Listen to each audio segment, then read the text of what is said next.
Hi, I'm Gavin, And I'm Dave. and you're on the fringe. Come along with us for a ride on a podcast where we talk about an area or a thing going on in the world that needs more attention, just like you do. Let's go. On the fringe. Here we go.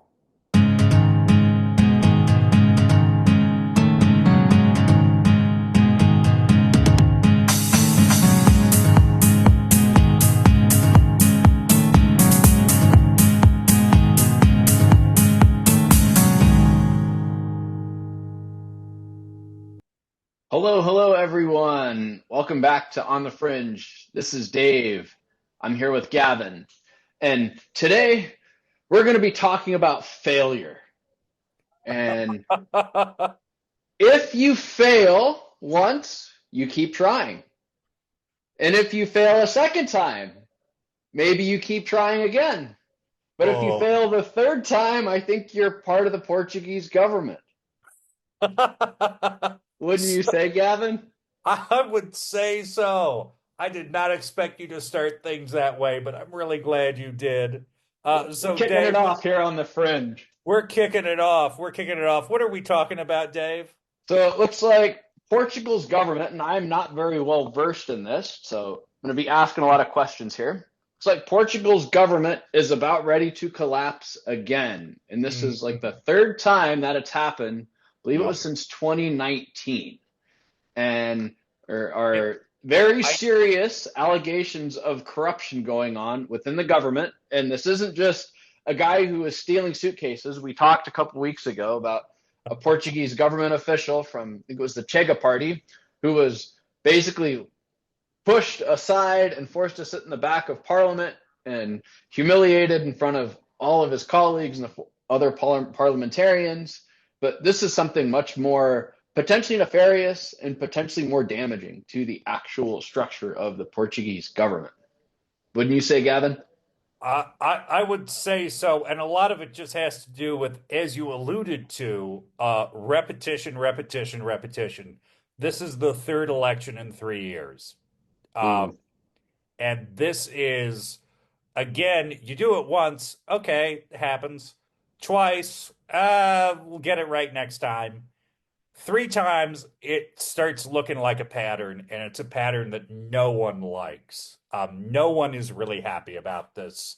This is basically the most unstable the country has been since they overthrew the fascist dictatorship 50 years ago. It's already more Wow. than 50 years ago. So this is basically the most unstable they've been, except right after the revolution, which is saying something. Um, a lot of this has to do there are just so many factors. The current crisis basically has to do with the prime minister's conduct. Okay. So I saw there were allegations of corruption, but like what exactly is going on? So basically, again, this was not the first confidence vote. There have been a few others. This was just stuck. One of the things about Portugal is it's a parliamentary system, and they currently have a minority government. The current PM, Louis Montenegro, he is a member of the Social Democratic Party, which is a little confusingly, if you're American, they're the center right party. So he's the leader of the center right party. They have the most seats in parliament, but they don't have a majority because no one has a majority right now, Hmm. thanks to the last election, which also was held because of corruption allegations against the sitting prime minister. Um, Different guy. Basically, with Montenegro, the allegations are he set up a consultancy firm. He was a lawyer. A lot of politicians in Portugal are lawyers. Uh, he set up a consultancy firm.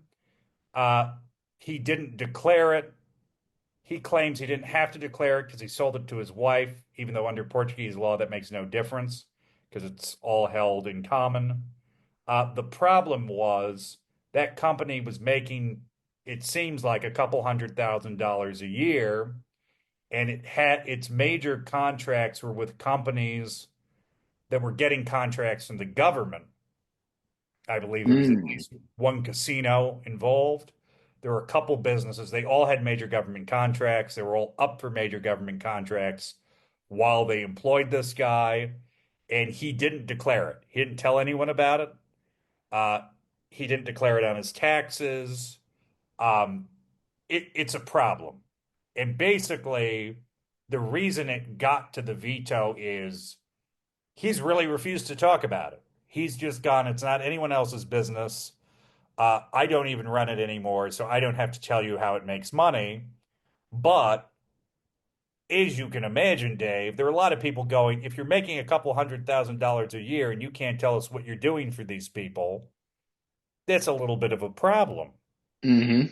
It's almost like he's got a closet, or probably, I would think, since they've had three elections in the last couple of years, a lot of these Portuguese politicians have closets that are full of skeletons, Oh, and they might have, a printing press or something like that inside too, where, well, there's a few euro here, and there's a few more euro, and this is probably just entrenched within the whole entire political system. And I look at this and go, okay, how is this actually going to be able to be changed? And what are the effects going to be to Portuguese society if this can't be changed? well, I think it's extremely disorienting for people. People are increasingly there's a presidential election coming up in I think it's 26. Yeah, there is a presidential election in 26. Uh, some people are blaming the president. It's kind of hard though because in his role, basically, if you lose a confidence vote or they're very serious allegations, he can't really do a lot. I mean, the guy who's currently there, Marcelo, he's seen as being more interventionist than presidents in the past. Um, but the guy, unlike the previous case where he dissolved parliament, this is pretty clear cut. If you lose a vote of confidence, he doesn't really have a choice. So I think, regardless of the outcome of that election, I don't really think that's going to change much.